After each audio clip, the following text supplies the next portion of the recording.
Olá, tudo bem? Está no ar o boletim TV Alba no combate ao coronavírus. E nós vamos falar sobre a independência do Brasil. Afinal, hoje é 7 de setembro, a data cívica mais importante do nosso país.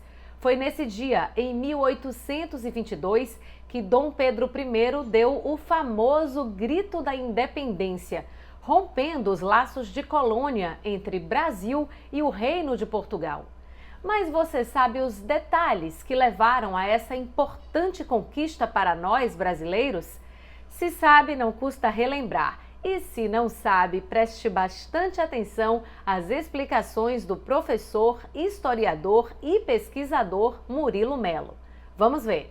Vamos falar um pouquinho sobre a independência do Brasil. A independência do Brasil que aconteceu oficialmente no 7 de setembro de 1822, né, na margem do Ipiranga, né? Essa é a data oficiosa que representa essa ruptura do Brasil, que era uma extensão de Portugal, era uma colônia portuguesa, né? Na época era Reino Unido a Portugal, dessa ruptura com a metrópole. Mas entender esse 7 de setembro de 1822, para entendê-lo, a gente tem que recuar o tempo, né? A gente tem que retornar, fazer aí essa busca do passado para entender aquele contexto. A gente tem que ir para a Europa, entender os conflitos que estavam acontecendo no continente europeu, principalmente entre França e Inglaterra, né?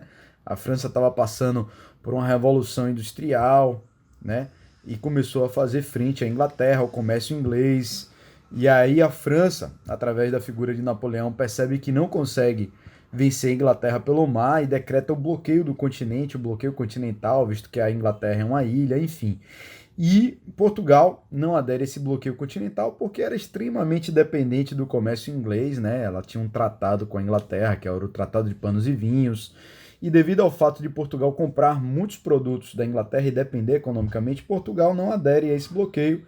E aí, Napoleão vai invadir Portugal, né, junto com o general dele, Junot. Ele vai destacar o general Junot, que estava na Espanha, e vai rumar para Portugal para invadir, e vai invadir. E a família real vai seguir um antigo plano, né, de morar na colônia, mas que vai ser colocado em prática naquele momento, né. Alguns portugueses, alguns ministros ao longo da história já tinham pensado em retornar essa capital para cá, e a família portuguesa virá para cá em 1808 e aí fará uma série de reformas no Brasil, abrirá os portos, acabará o pacto colonial que nos assolava, enfim, o Brasil vai ser elevado à categoria de Reino Unido em 1815 e a gente vai ter uma certa independência e do Rio de Janeiro vai ser comandado todo o Império Português. De certa maneira vai ter uma inversão aí metropolitana. Digamos que a metrópole vai ser o Rio de Janeiro e daqui onde o rei vivia, um fato inédito na história, um rei europeu morar na sua colônia, o Império Português, que tinha terras nos 4 cantos do mundo, será governado. Pois bem, só que os portugueses que ficaram lá não aceitaram essa condição, né, dessa liberdade econômica brasileira, do rei brasileiro morar aqui, e vai exigir o retorno do rei e a recolonização do Brasil. O nome disso vai ser a Revolução do Porto de 1820. E a família real vai retornar, vão ser obrigados a retornar, mas vai ficar aqui Dom Pedro, que vai ser feito príncipe regente. E a situação vai ficar muito complicada, né? Os brasileiros que formavam o Reino Unido a Portugal desde 1815 vão saber das intenções de recolonizar, de fechar aqueles portos, né, que tinham sido abertos. Que, por sinal, aqui na Bahia, quando Dom João estiver aqui, ele primeiro vai passar aqui, quando chegar da Europa, depois que ele irá para o Rio de Janeiro, e aqui ele vai abrir os portos. Então Portugal queria fechar os portos, recolonizar o Brasil, e o Brasil não vai aceitar. Imediatamente irá se formar um partido brasileiro, um grupo brasileiro, uma elite brasileira, principalmente burguesa, né, comerciante, latifundiários também farão parte desse movimento, de tentar romper com Portugal, e isso vai se dar, né? Portugal não vai aceitar esse rompimento, vai enviar tropas para cá, homens para o Brasil. Em contrapartida, Dom Pedro vai colocar José Bonifácio, para ser o ministro do Brasil e ele vai arquitetar essa separação, ele vai ser o patrono da independência. O nome de José Bonifácio, de uma maneira muito injusta, é esquecido desse momento e ele vai costurar esse Brasil. O Brasil tinha tudo para não existir. O Brasil não tinha unidade, não se pensava em Brasil, não se tinha um sentimento de brasilidade, de união. O Brasil eram capitanias separadas, né? Depois províncias separadas, né? Que tinham tudo para virar o que a América Espanhola virou. Várias republiquetas, né, menores, mas uma elite brasileira, sobretudo capitaneada na figura de José Bonifácio. Esse Brasil vai ser costurado, essa elite vai se unir para manter a unidade territorial, para manter os privilégios da elite, para manter aquele sistema latifundiário, para manter a escravidão. A monarquia era importante. E aí a gente vai escolher Dom Pedro para representar essa monarquia devido à popularidade que ele tinha, né? E aí assim vai se dar a independência do Brasil. Vamos optar por uma monarquia, um sistema mais conservador naquele momento, para que esse território fosse mantido, para que o sistema escravagista fosse mantido, para que o latifúndio fosse mantido, né? É muito bom saber mais da nossa história, não é mesmo? E você sabe quais foram os estados e os eventos que contribuíram para a consolidação do Brasil como um país? Eu te convido a continuar acompanhando o professor Murilo nessa viagem pela nossa história. Vamos lá! A independência começa desde a vinda da família real, com essas mudanças, com a abertura dos portos, com a elevação do Brasil à categoria do Reino Unido. Assim que Portugal deseja o retorno de Dom Pedro e começa a enviar homens para cá, cada vez mais esse sentimento de separação vai nascer. Pernambuco, inclusive, vai fazer um movimento, né? Inicialmente não vai reconhecer mais Portugal, já em 1821, um ano antes, né? É a Convenção de Beberibe. O Recôncavo Baiano, grande produtor de açúcar, grande produtor de tabaco, tão importante para a história do Brasil, também não vai reconhecer as ordens de Portugal e vai declarar antecipadamente Dom Pedro como príncipe regente, né? Vai representar, Dom Pedro vai nos representar e Dom Pedro vai entrar nas nossas lutas definitivamente no 9 de janeiro, que é o dia do Fico, né? Ele vai ser pressionado para ir para a Europa, mas ele vai receber um abaixo-assinado de 8 mil assinaturas e vai ficar no Brasil, vai comprar a nossa briga, vai ser o homem que vai representar simbolicamente essa independência.